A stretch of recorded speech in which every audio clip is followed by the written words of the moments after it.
Hello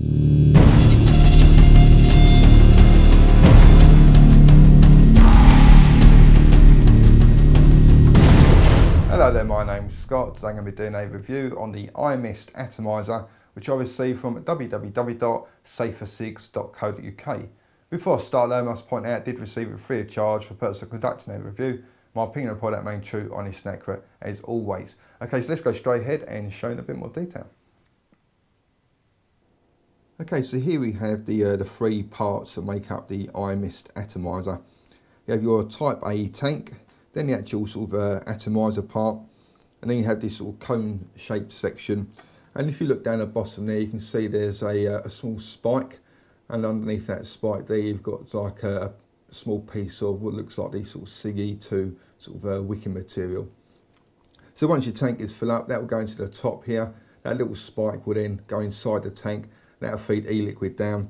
And where the wick is actually sort of touching this part of the coil there, then obviously feeds the coil, gives it plenty of juice. So then when you press the button, it will obviously produce lots of nice vapour. Now when I first sort of took the Imist apart, my first impressions was, you know, it seems to be basically designed exactly the same way as the bully atomizer, which is obviously like a repairable atomizer. So I've got the bully here, you've got your Type A tank, then you've got your cone section here, which has got a spike in the bottom with a little sort of small piece of wicker material, and then you've got your actual coil here. So that again, that piece of wicker material goes inside the tank, that feeds your e-liquid down onto the coil, and feeds it basically. And the Imist seems to be sort of basically almost like a carbon copy, really, which is not a bad thing. It's a good thing, really, because you know the bully is for me personally, anyway, I think is a very good design. Okay, now I've had the Imist for probably about sort of 2 weeks, something like that. Now I've not been using it every day, all day for those 2 weeks, but I have been using it. I'd say it's had at least sort of 5 full days worth of vaping out of it. Now normally I would never ever bother cleaning atomizers. I treat them as a consumable, so once they've run out, that's it, I just stick them in a bin and go and get a new one. But because I was only sent out the one, I did obviously want to keep it in relatively good condition so you guys can actually sort of see it in a bit of detail. Now if I hadn't sort of cleaned it at all, then it's going to look sort of a little bit gunky by now. So what I've done is every day I've finished sort of vaping on it, I have just been sort of giving it a quick clean just to sort of try and keep it looking sort of fairly presentable for the video. So to clean it, all I've literally been doing was taking it apart and then running a hot tap and just letting that run over the coil there. That does quite a good job of actually sort of rinsing away all the like the gunk that's built up over the day, and it's kept it relatively clean, really, apart from the actual coil, which is, you know, has got that sort of bit of, I don't know what it is, like carbon or something that's built up over it. But you know, considering 5 days worth of vaping, that's still pretty good, really. And then the same with the with this section here, I've just been sort of running hot water through it, which helps keep that little piece of wicker material relatively clean. And then to dry it out, you know, I've either just left it overnight or I've just got some paper towel and just sort of literally dabbed it dry. Now it's very important though that once you do clean it, you do need to sort of obviously prime the coil again and prime that little piece of wicker material. Otherwise, you know, it's going to take a little while for the juice to sort of travel from the tank through the wicker material and onto the coil. So you are going to get lots of sort of dry hits. So basically all you got to do is just get your the atomizer part, just whatever e-liquid you're going to be using, and just sort of give it sort of 2 or 3 drops in there. I'm going to give just 2 actually, because there's quite, actually no, 1 more. And then with the wicker material, just make sure you add a little, just 1 drop onto the wicker material as well. Sod it too. And then once you've filled up your tank and assembled it, then you should be good to go, really. Okay, so let's go ahead and actually assemble it and show you in action. Okay, well the first thing you need to do is fill your tank up with your chosen e-liquid. Now these are a little bit different to your normal sort of Type A tanks, and from what I can gather, I think they're meant to be designed so you can basically just sort of push your e-liquid bottle against that, squeeze, and it'll fill it up. Now if you've got one of these sort of bottles with the fairly wide like a nozzle on the end now, it just doesn't work basically. You know, you press hard, you squeeze, but it just sort of pisses out all over the side basically. If you've got one of these sort of style ones with the thinner nozzle, then they do fit in there really nicely, and you can sort of fill them up pretty easily actually like that way, and it works a treat. But I'm going to be using the menthol sensation, and what I'm going to do is just got it in a syringe because really it is the most simple and sort of least messy method. So you just got to put that in there and give it a squeeze. Now this is very important with any sort of tank system. Do not fill the tank all the way up to the top. You want to leave yourself around sort of a 3mm gap just to allow for a bit of airflow, otherwise you will get wicking problems. Okay, so I'm just going to give that a gentle squeeze. And hopefully that should be a little bit more.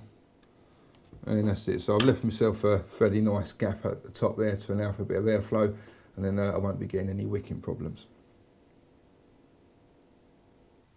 Okay, so now the tank is all full, we can start to put the whole thing together. Now one thing I did forget to mention was that it does use a 510 connection, but it's obviously one of these sort of skirted designs, which means that you can only really use it on things like your egos, your Revas, etc, etc. Unless you've got something like a 510 to 510 adapter, which will then give you that little bit of extra length, and then you can use it on other devices. Now unfortunately I can't find my adapter anywhere, so I have been using it on a like a regular sort of ego battery. So I'm just going to screw that onto there, and as I've already primed the coil, you should be able to hopefully see that it's some vapours kicking out of it. And then you just got to take your like the cone section, and that just screws on top. And then your tank just, not that way, your tank just fits into the top there. And that's it, you can start vaping. Okay, so that is the Imist, so let's go ahead and show it in action.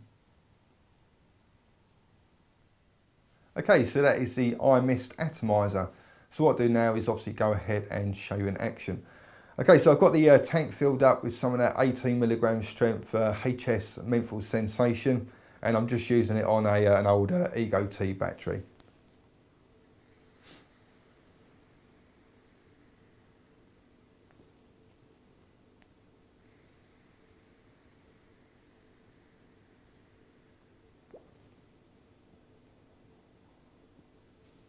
As you can see, like vapour wise, it produces a really nice amount of vapour.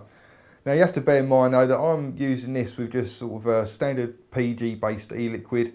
I made sure to leave a gap at the top of the tank when I'm filling it up, and I'm just using it on like a regular sort of Ego battery at a standard sort of voltage.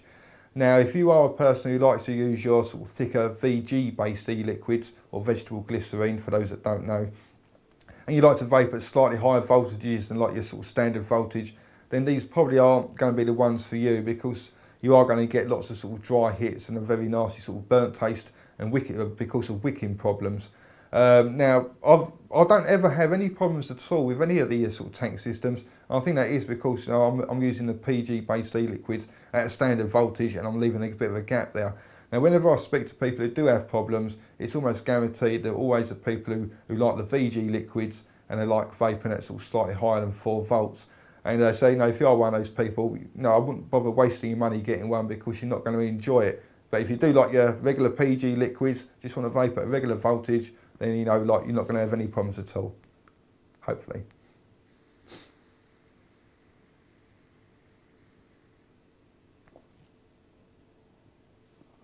Flavour wise, you know, I think they're really good for flavour. Again, I know some people do tend to find that the tank sort of take away the flavour a lot. Now, I will admit that tanks do take a little bit of flavour away, but I don't really find it to be any sort of issue whatsoever. I've had I've been using peanut butter cup, the menthol, some popcorn, regular sort of tobacco flavours in there as well, and then every one of them's given me sort of really nice amount of flavour, especially the old menthol, because this is a very strong sort of menthol flavour anyway. So for me personally, flavour seems to be pretty much excellent, really.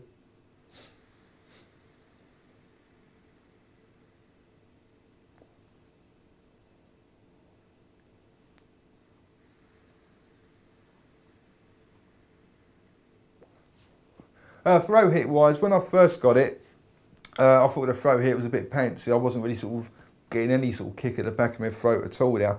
But after probably about sort of just shy of 2 days worth of use, it did start to become sort of quite noticeably better. And you know, as it's sort of gone on, it has sort of improved a lot. It's still not like like a massive sort of throat hit, but you are definitely getting a very noticeable and a throat hit, which is more than enough for me personally anyway.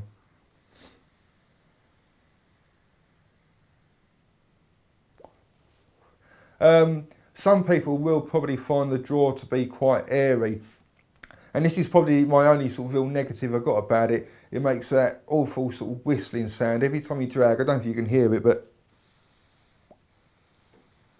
it's that very sort of annoying sound. It does come across quite loud when you actually sort of got it quite close to your ear holes. You know, so that's probably my only sort of negative about it, is that, you know, it is quite an airy draw. I wouldn't say the actual draw is the issue, but the noise does tend to sort of grate on me a little bit. But, you know, once you sort of keep on doing it, you do tend to sort of block it out eventually.